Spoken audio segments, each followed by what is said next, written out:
मेरी जिंदगी है तू, ऐसी जिंदगी पे तू।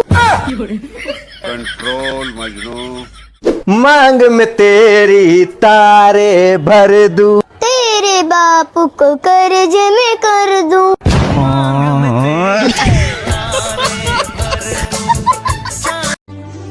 मेरा एक पड़ोसी है जिसका नाम भगवान है और उसकी बेटी का नाम पूजा है। मेरी मम्मी कहती है कि भगवान की पूजा में मन लगाया कर। अब मम्मी को कैसे बताऊं कि पूजा में तो मन लग गया है लेकिन भगवान नहीं मान रहा है। इस दुनिया में ऐसा कोई काम नहीं है जो औरत नहीं कर सकती। औरत नहीं कर सकती, बहुत सारे काम है जो सिर्फ आदमी कर सकते हैं लेकिन औरत नहीं कर सकती। कौन सा? 1 घंटा चुप रह के दिखा। दोस्तों, इतनी बड़ी दुनिया में रहकर एक बात तो समझ में आ गई, जो दूसरों के लिए गड्ढा खोदते हैं वो जेसीबी वाले होते हैं। सुनो, अब मैं तुमसे शादी नहीं कर सकती। क्यों बेबी? तुम्हारी सैलरी बस 15,000 रुपए और इतने में कुछ भी नहीं होता है। पर तुम्हारी शकल के हिसाब से 15,000 रुपए बहुत हैं। गजब बेइज्जती। पति भगवान होता है और पत्नी उसकी भक्त होती है। अरे तुम ये क्यों भूल रहे हो कि भगवान भक्त के बस में होते हैं। सुनो, हाँ? आजकल शादियों में औरतें एक दूसरे की साड़ी देखकर जलती हैं। अरे इसमें हंसने की क्या बात है, मर्द भी तो एक दूसरे की बीबी देखकर जलते हैं। अगर जिंदगी में उड़ नहीं सकते तो भागो, भाग नहीं सकते तो चलते रहो, अगर चल नहीं सकते तो रेंगते रहो। जिंदगी में कभी रुकना नहीं है। हाँ बोलो, क्या बात है? सर वो सब तो ठीक है लेकिन जाना कहाँ है? अरे वाह, कपड़े तो बहुत अच्छे हैं। कहाँ से लिया? चुराया है मैंने। चुराया है? सच्ची क्या? अरे भाई सही में। नहीं नहीं नहीं नहीं, मुझे तो विश्वास नहीं हो रहा है। तेरी कसम।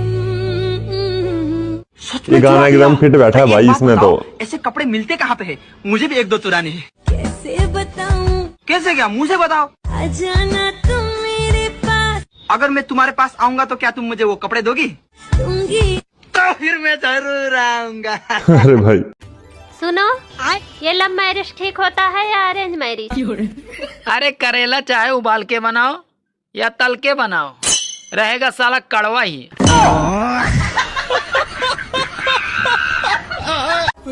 वो देख। अरे सुनो ना, क्या? एक वॉशिंग मशीन ही ला दो मुझे। इतने सारे कपड़े मुझसे हाथ से नहीं धुलते। कितने की आएगी? 10-20 हजार की आ जाएगी। 5-7 लाख रुपए लगा के मैं तुमको लेके आया हूँ, जब तुम खुद ही नहीं धो पा रहे हो तो 10-20 हजार की मशीन क्या धोएगी कपड़े? अबे साले।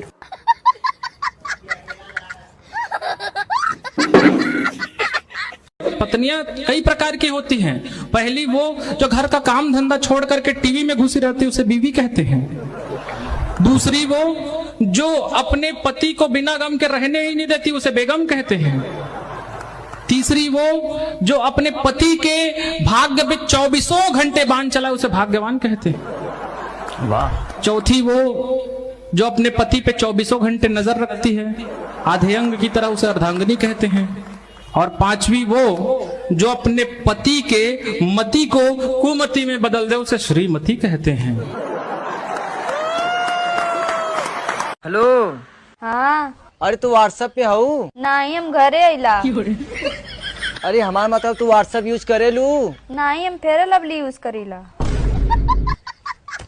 अरे हमार मतलब तू व्हाट्सएप चलावेलू? नहीं, तू चला लिया, हम बैठ जाए।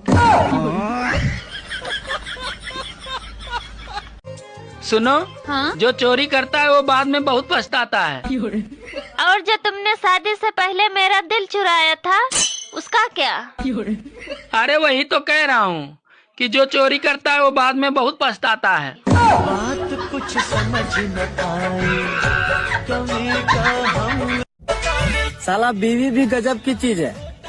सबको पता होता है कि लाने के बाद जिंदगी झंड होगा, फिर भी साले सब खुशी खुशी लाते हैं। क्या यार, पूरे दिन किचन में लगी रहती है, कभी अपने पति के साथ बैठ के तो बातें भी किया कर ली बहुत बातें। इन 2 बातों के चक्कर में 3 बिस्तर पे सो रहे हैं। जब आपको हम पसंद ही नहीं थे तो क्यों आपने मुझसे शादी कर ली? अरे वो तो फोटो दिखाकर सब लोग जबरदस्ती शादी करवा दी। हमें क्या पता था कि तुम इतनी मोटी हो। लेकिन हम मोटे कहाँ हैं? अरे शरीर से नहीं, दिमाग से।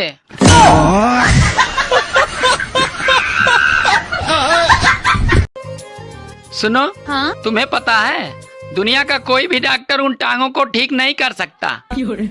अरे कौन से टांगों को? अरे वही जो दूसरों के मामले में टांग अड़ाते हैं।